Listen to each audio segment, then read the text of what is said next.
on there. All right, so happy to, thrilled for the chance to, to be in the tournament, and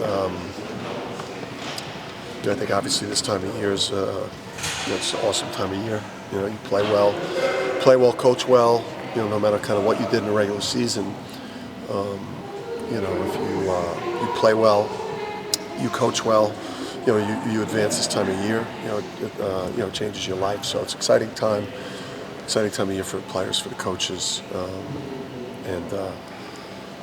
so that's what I got. Can you describe the scene when the guys saw the brackets and saw UConn? It never gets old. I mean, even when I left the house, I was talking to my wife, and we used to, when I was coaching high school, she'd go print the brackets, and we would pick the brackets when I was coaching high school with the kids and my wife never won. She never won one time with the brackets. So it never gets old, that feeling when you hear your name called, because you got to earn your way into the tournament, and so we're excited to be in it. Coach, how does it feel to start fresh a new season?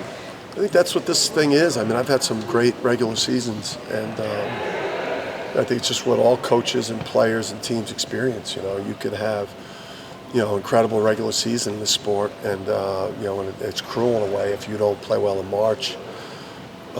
You're judged basically just on this tournament and whether you can succeed in it or not. So, you're excited to be in it. We've been successful in it. This is I think we have a team that's battled the whole year. I'm excited to see how we'll play on Friday because of from early in November. We've had the battle just to put ourselves in position to do this, whether it's injury or the disastrous trip to Maui. We've had to battle our way to have an opportunity. What do you know about Oklahoma? Fears has obviously had a great freshman year. Yeah, I mean, Porter's a great tournament coach. He's proved that in his career. Winning the Bahamas, was huge. They had incredible non-conference, really. A lot of huge wins, and then the league is just a total monster. I mean, watching their conference tournament quarterfinals and on was like some serious basketball being played there. So they come from a great league. UConn, Oklahoma is a fun matchup. Great, one of the best freshmen in the country.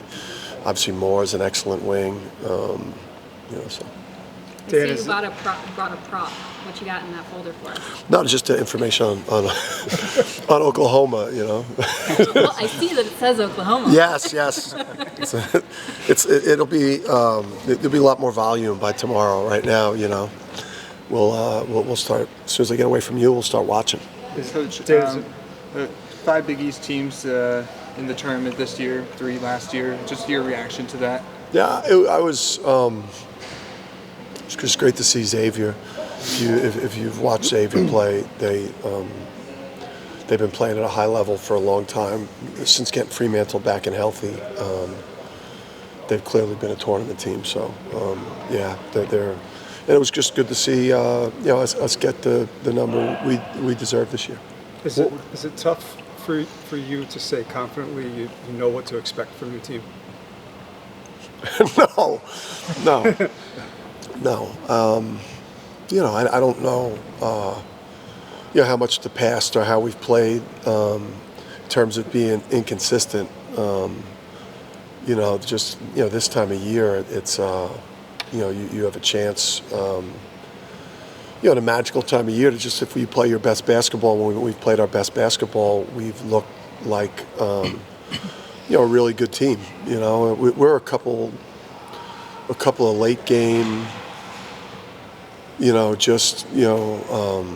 playing and coaching issues away from being, a 25-win team or a 26-win team going into this tournament with a much different seeding. So, we know our floor this year at times has been disappointing, but I do think there's a ceiling for us that if, we get Solo and we get Alex and we get Liam all playing well in the same game and the 2 centers playing well in the same game, and get consistent guard play and bench production, you can't, if we play defense, 75% field goal percentage defense in the first half of any NCAA tournament game, it's going to be ugly. So, we've got to be better in areas that we haven't been good this year. What would you like to shore up in the next 5 days before the first game? Defense has killed us the most, by far this year. I think, rebounding.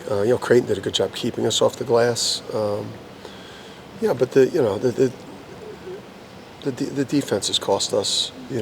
Has cost us dearly the whole year. Where's Alex going into this game? I mean, do you feel like he's kind of back where he needs to be? Yeah, Alex feels good. I think he feels good. I think it'll be nice. I think our guys are excited to get out of the Big East. Just the physicality and tough it is for us to play the way that we want to play too on offense. And I think Liam, I think Alex, I think Solo. I think I could say the same thing about teams from other conferences too. They're excited to get out of their league with people that know them so well, and in particular the Big East, just with how mauling the games are. What do you tell guys like Liam and Terrace about sort of what to expect from March Madness for playing their first time, and does the three-peat term come back out now? Yeah, I don't think that there's a roadmap that you give to any of your players. I think a lot of times it's like if you have a well-connected team, your players in the locker room are talking about it on the lead up, and helping to prepare each other that way. It's plus these guys. Just you got to get yourself to the right mental space where it's like you're able to execute, understand that it's like you can make or break. Your players and coaches get made this time of year, so it's hard to say to a player like it's not a big deal. These games are big time games, and every round you advance in, everything gets bigger and better, and but we've got a formidable first round opponent from an unbelievable league. Were you and the guys able to get over Friday night fairly? I mean, what's the last few days been Oh like? Man, what day? Today's Sunday. Yeah. I mean, I'm not going to make the same mistake I made in 22, where I let it linger too long. So we didn't do that. It got its. We stayed in a hotel the next day. We went through the video. It was a long session. You shouldn't have sessions that long this time of year. The session should be shorter. But we're still making just tons of mistakes, and obviously a lot of them are centered on the defensive end. But there's things offensively from creating shots for each other. I think playing offense for each other. Is something we could do a better job of. I don't think we shared the ball very well. I think, and not because we have selfish players. I think we have guys that wanted to do it for UConn and get us to a championship game. So I think we could play a lot better. And we make less mistakes. The session was brutal. It was good though to get back and have the rest of Saturday. I think we got back midday yesterday. We watched it in the morning. When we got off the bus, I think everyone was able to get 24 hours away from each other. We got in here, we got some shots, and now we're beyond it. and we're ready to go. Are they making the same mistakes they made 2 months ago? Yeah, we all are. I mean, a lot of it is it's defensive, and it's physicality at the point of attack on defense. But they're mostly just defensive things. I mean, when you have Tristan Newton in the backcourt with Cam Spencer, or Andre Jackson as a junior player with Joey California, you have all these veteran Naheem Aline pieces. Yeah, there's a reason why we were such a great defensive team, and that's without mentioning Kling Kong. So we've lost a lot of great defensive players and veterans the last couple of years. I think some of it's just we got some young guys. Most of our rotation is. It's young wings, it's young perimeter people. Liam, the 3 sophomores. How much of an edge does it give you that your staff has been through this the last 2 years, just with the scouts and everything going into this tournament? Yeah, we understand the process. It helps us that we play pressure games all the time. Every game that we play, every game that we've been playing for the last couple of years has been heavy games. So. Now these NCAA tournament games are heavy games for both teams. I think we're comfortable in those spots. Does Liam have the personality to kind of flush the struggles of the late season? He does and he doesn't. He doesn't in a sense that he cares so much. He cares so much about UConn. He cares so much about his performance. He cares so much about not letting people down, the coaches, the team, his family. I mean, everyone that's invested in him. I mean, he's wired the absolute right and wrong way for somebody that way. But then he also has a mental toughness and a swagger about him too. So, I mean, the guy, in big spots this year when we've needed him, Baylor at home, no Alex, Gonzaga at the Garden, at Creighton, the guy played rare games. So.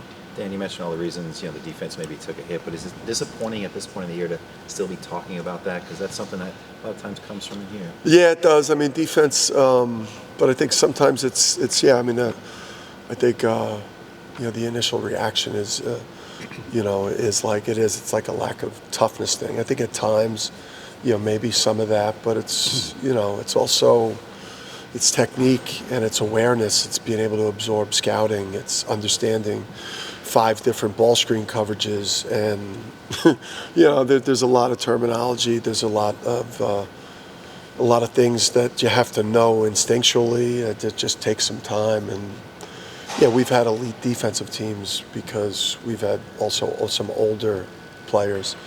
St. John's is as good a defense as there is in the country. That's a old and physical team.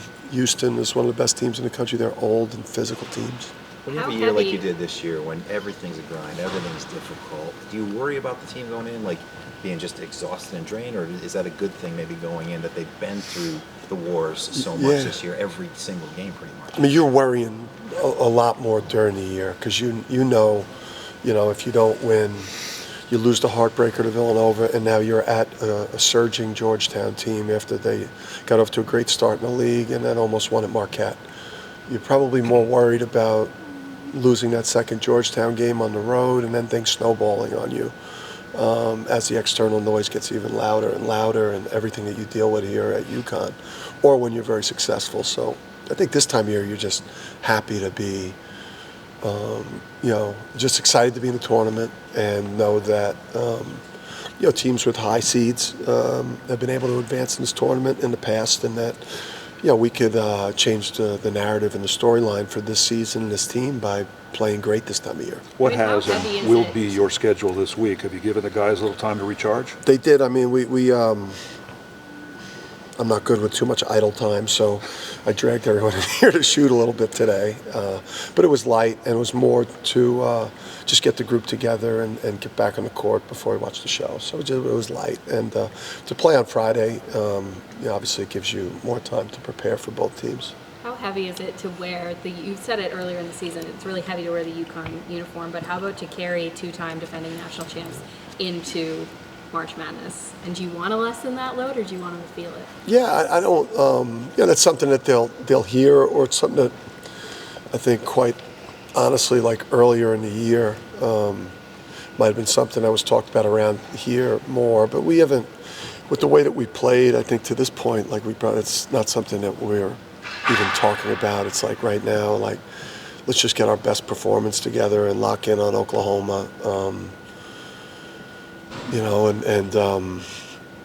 We have as good a chance as a lot of teams to advance in this tournament, and and to have a great March. But we haven't had a good enough year to be thinking along those terms. I mean, are they carrying the responsibility? Like, how do you feel them carrying the responsibility? Oh man, this year's been heavy for the whole group. I mean, look at from how it started to just the amount of attention that the season has gotten across the board, from myself through the team. I think I think it's a relief for all of us that we're just at the NCAA tournament now. We're in the tournament with all these other great teams, and now it's just like it's kind of a relief to be at this point, to be honest with you. It's been a heavy year. So you don't tell Alex to break out his rings again and just feel some emotions? I mean, if he wants to do that, he could do that. I'm probably going to do something like that, because it's going to make me feel better. People will hear this, they'll react, they'll hate me more, or they'll like me more. But yeah, I mean, if you have things at your disposal, where you know you've come through in the past in championship moments, and you're a coach or you're a player, and if that helps you feel better at this time of year, yeah, go get your rings. Is that the same hat you wore last year? Come on, man, you know. But I don't. you know what I did though? I changed. I did not go through. I knew this was the hat. I didn't want to torture myself and try to remember what I wore. But I guarantee you, I did not wear this. But the hat, yes, I made sure I grabbed the hat. The last 2 years. Last 2, okay. I don't pay attention to all the. Yeah, right before. No, if you go back pre-Iona press conference, I'm pretty sure this was the hat, and now I'm going to go to the red and blue one for the remainder. Do you keep track of that, or someone else keep track of that? Matt Johnson texts every night before he goes to sleep. Do you guys, did you recruit the kid Goodine at all when he was out of New Bedford? Or? Yeah, was he Book's class maybe? Might have been Book's. Yeah, he might. Might have been Book's class. Yeah, no, he's a talented player, and you remember him. And you know, Kobe. Yeah, I mean, you know, Glenn Taylor was at St. John's. You know, so Fears obviously more. You know, really score. Yeah. Really. Thanks, Dan. All right, guys.